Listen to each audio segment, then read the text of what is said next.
जय हिंद दोस्त। चलिए इस वीडियो में हम आपको बिहार पुलिस के लिए बहुत ही बड़ी बिग अपडेट बताने वाले हैं। इनफैक्ट बिहार पुलिस के लिए नहीं, किसी भी जॉब के लिए बोल लीजिए, और सभी स्टूडेंट के लिए, चाहे वो बिहार पुलिस के हो या ना हो, सभी के लिए बहुत ही इंपॉर्टेंट न्यूज है। और इसीलिए हमने ये लिखा है कि अब तुम्हारा पड़ोसी कुछ नहीं बिगाड़ पाएगा। तो क्या है वो न्यूज, चलिए यहाँ पे देखते हैं। तो आमतौर पे क्या होता है मित्र कि जब आपको नौकरी होने वाली होती है तो होता क्या है कि आपके पड़ोसी में खलबली मची रहती है, जलन का भाव रहता है उन लोगों में। और वो लोग हमेशा सोचते रहते हैं कि कैसे इसको किसी केस में फंसाए, कैसे किसी एफआईआर में इसका नाम दर्ज कराएं। वो हमेशा दिमाग लगाते रहते हैं। जब बात सही है या नहीं सही है, बोलिए। बात सही है कि जब आपको नौकरी होती है तो आपके पड़ोसी जो है, जो कि आपसे जलते हैं, आपके दुश्मन पड़ोसी, वो सारे आपको फंसाने में रहते हैं। किसी तरह इसको केस में नाम दे देंगे, इसको नौकरी नहीं होगी, इस तरह का होता है। ठीक है, तो वो चीज़ से अब मुक्ति मिल गई है, यही बड़ी खुशखबरी है आपके लिए। सभी के पास ऐसा होता है, चाहे किसी भी जॉब की तैयारी करो आप, चाहे कोई भी नौकरी होने वाली हो। जान गया यदि आपका पड़ोसी कि आप बिहार पुलिस जो है, बीपी बिहार पुलिस, आप एग्जाम पास कर गए हैं, उसके मन में आपके प्रति द्वेष आ जाता है, जलनशील का भाव आ जाता है कि कैसे अब इसका दौर नहीं हो, कैसे इसको इसको नौकरी नहीं हो। उस पर दिमाग लगाना वो शुरू कर देता है। बहुत ऐसा केस हुआ है। तो उन चीज़ों से आपको मुक्ति मिल गई है। अब आपके लिए खुशखबरी है कि अब ऐसा कुछ भी नहीं होने वाला है। ऐसा कुछ भी नहीं होने वाला का मतलब ये है कि यदि एफआईआर भी हो जाती है तो फिर कोई दिक्कत नहीं है नौकरी होने में। लेकिन किस केस में, इसके लिए आप चलिए वीडियो को अंत तक देखिए। चलिए यहाँ पे हम बात करते हैं। देखिए क्या कह रहा है। चरित्र प्रमाण पत्र, पुलिस मुख्यालय की ओर से दिए गए स्पष्ट आदेश। क्या? एफआईआर से नहीं बिगड़ेगा चरित्र। होता है क्या कि जब आपको जॉब हो जाती है, जब आप ड्यूटी पे जाते हैं वहां पे, तो वहां से आपके पुलिस स्टेशन पे पुलिस वेरिफिकेशन आता है कैरेक्टर सर्टिफिकेट के लिए कि आप किस कैरेक्टर के हैं। और यहाँ से कैरेक्टर बन जाने के बाद ही आपको वहाँ जॉब में माना जाता है कि आपको जॉब हुई है। ठीक है, यदि यहाँ से आपके पुलिस स्टेशन से लिख के दे दिया कुछ उल्टा सीधा, तो फिर आपको जॉब हुई भी है तो आपको नहीं होगी। ठीक है, आपको भगा दिया जाएगा। तो इसलिए चलिए आप अच्छे से देखिए कि किस कारण ये कह रहा है ऐसा। ठीक है, किन किन केस में ऐसा होने वाला है। चलिए हम पहले पढ़ते हैं इसको। और ये न्यूज़पेपर का दिया हुआ आप समझ ही पा रहे हैं। चलिए इसको हम अच्छे से समझते हैं। आप केवल देखिए, आपको अच्छे से दिख नहीं पा रहा होगा, लेकिन हम आपको पढ़ के बताते हैं। कह रहा है, गृह विभाग के आदेश के आलोक में मंगलवार को पुलिस मुख्यालय ने एक आदेश जारी कर चरित्र सत्यापन प्रतिवेदन को लेकर के जिला पुलिस मुख्यालय की ओर से किए जाने वाले कार्यवाही में स्पष्ट किया है। मुख्यालय ने निर्देश दिया है कि पुलिस द्वारा किसी भी व्यक्ति के संबंध में समर्पित सत्यापन प्रतिवेदन अत्यंत ही संवेदनशील दस्तावेज है। आप समझ पा रहे हैं, हम आपको केवल पढ़ के बता रहे हैं और अच्छे से समझाते भी जाएंगे। ठीक है, यहाँ तक में क्या कहा गया है कि आपको पुलिस मुख्यालय द्वारा आदेश जारी किया गया, नोटिस जारी किया गया, जिसमें यह बताया गया कि जो चरित्र सत्यापन है ये काफ़ी अहम रोल निभाती है, काफ़ी अहम चीज़ है। ठीक है, कैंडिडेट के लिए। अब इसे क्या कहा गया है, कह रहा इसे बिना आवश्यक विलंब के आवेदक को परेशान किए बगैर सही सही तैयार किया जाना आवश्यक है, यहाँ तक कह दिया।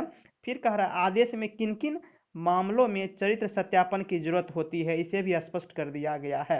आदेश में क्या क्या कहा गया और देखिए, चलिए हम आपको अच्छे से बताते हैं। आप केवल वीडियो के अंत तक बने रहिए, ठीक है।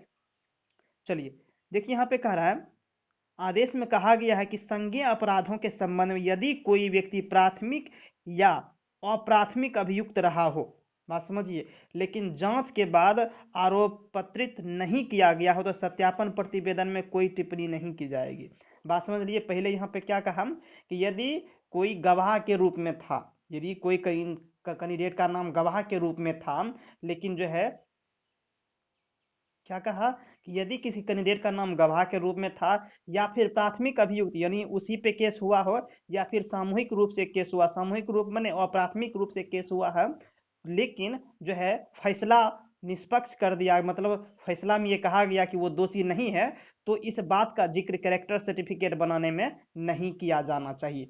क्या कहा गया, यदि आपको आपके नाम से पहले से केस थी, यदि किसी कैंडिडेट के नाम से पहले से केस थी और वो केस बंद हो गया है, यानी निर्दोष साबित हो गया है, इस बात का जिक्र तक कैरेक्टर सर्टिफिकेट में नहीं किया जाना चाहिए। यहां तक ये कहा दिया है।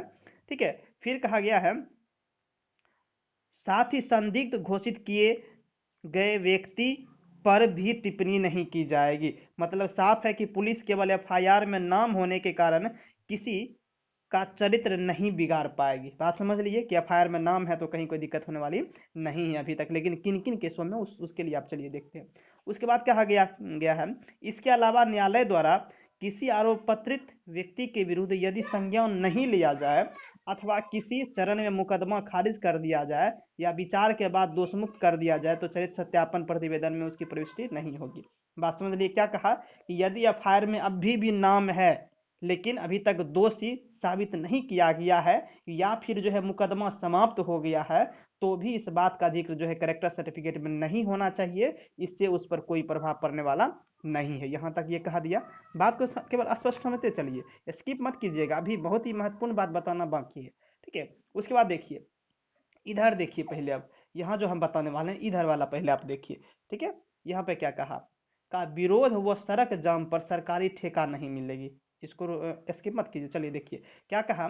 यहाँ पे आपके लिए जो बहुत बड़ी चीज है वो है, साफ साफ बोल दिया कि यदि आप देखिए, यहाँ पे हम पढ़ ही के बताते हैं, मुख्यालय ने आदेश में कहा है कि यदि कोई व्यक्ति किसी विधि व्यवस्था की स्थिति, विरोध प्रदर्शन, सड़क जाम आदि मामलों में संलिप्त होकर किसी आपराधिक कृत्य में शामिल होता है तो उसे इस कार्य के लिए पुलिस द्वारा आरोपित किया जाता है तो इस संबंध में चरित्र सत्यापन प्रतिवेदन में विशिष्ट एवं स्पष्ट रूप से लिया जाएगा। मतलब यदि आप सरकार के विरोध में कोई काम कर रहे हो, विरोध प्रदर्शन कर रहे हो या फिर सड़क जाम कर रहे हो तो आपके बारे में कैरेक्टर सर्टिफिकेट में लिखा जाएगा और साफ साफ बोल दिया गया है कि ऐसे व्यक्तियों को गंभीर परिणामों के लिए तैयार रखना होगा तथा उसे सरकारी नौकरी, सरकारी ठेका आदि नहीं मिल पाएंगे।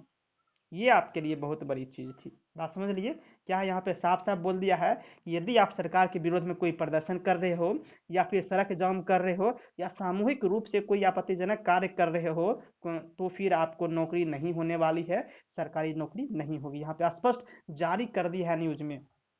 ठीक है, इसलिए आप किसी भी तरह का कुछ नहीं करें। उसके बाद चलिए और भी कुछ हम आपको बताते हैं। तो यहाँ पे और दिया गया है कि किस किस मामलों में पुलिस वेरिफिकेशन की जरूरत पड़ती है। चलिए उसको हम देखते हैं। पहला कह रहा आपको कि विभिन्न सरकारी विभागों में, निगमों एवं निकायों में संविदा ठेका काम के लिए।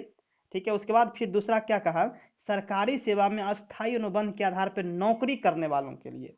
ठीक है, यानी सरकारी नौकरी करने वालों के लिए तो जो है ये काम आता ही है। नौकरी हो जाने के बाद आपको पहले आपका कैरेक्टर वेरीफाई किया जाएगा, यदि कैरेक्टर सही नहीं निकला तो फिर वहां से भी भगा दिया जाएगा। ये चीज होता है। उसके बाद क्या होता है, शस्त्र लाइसेंस के लिए, मतलब यदि कोई बंदूक वगैरह लेने का लाइसेंस ले रहा है तो उसमें कैरेक्टर देखा जाता है।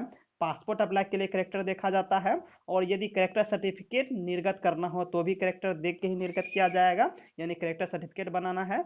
और पेट्रोल पंप गैस कनेक्शन के देखिए देखिए क्या कर रहा है, पेट्रोल पंप गैस एजेंसी के लिए। उसके बाद आपको बताया बैंक अथवा सरकारी संस्थानों में कर्ज लेने पर, मतलब बहुत तरीके से कैरेक्टर वेरीफाई किया जाता है बहुत सारे कामों में।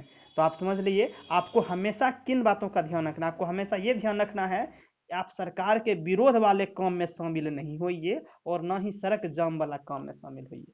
बात समझ लीजिए, इस पर विशेष ध्यान देने को कहा गया है। ठीक है, पहला बात। ठीक है, और दूसरा बात खुश होने वाला इसमें यह है, वो तो सावधानी वाला था, खुश होने वाला बात यह है कि अब आपका पड़ोसी कुछ नहीं बिगाड़ पाएगा, क्योंकि आप समझ लिए कि केवल एफआईआर में नाम होने के कारण जो है कोई कुछ नहीं बिगाड़ पाएगा, चाहे कितना भी जोर लगा ले। ठीक है, तो ये थी महत्वपूर्ण जानकारी। उम्मीद है कि आपको वीडियो पसंद आई होगी। तो वीडियो पसंद आई हो तो जरूर चैनल को अभी तक सब्सक्राइब नहीं किए हुए तो जरूर सब्सक्राइब कर लें और बेल आइकन को प्रेस कर दें। मिलते हैं नेक्स्ट वीडियो में। वीडियो कैसा लगा कमेंट में जरूर बताएं। Thank you.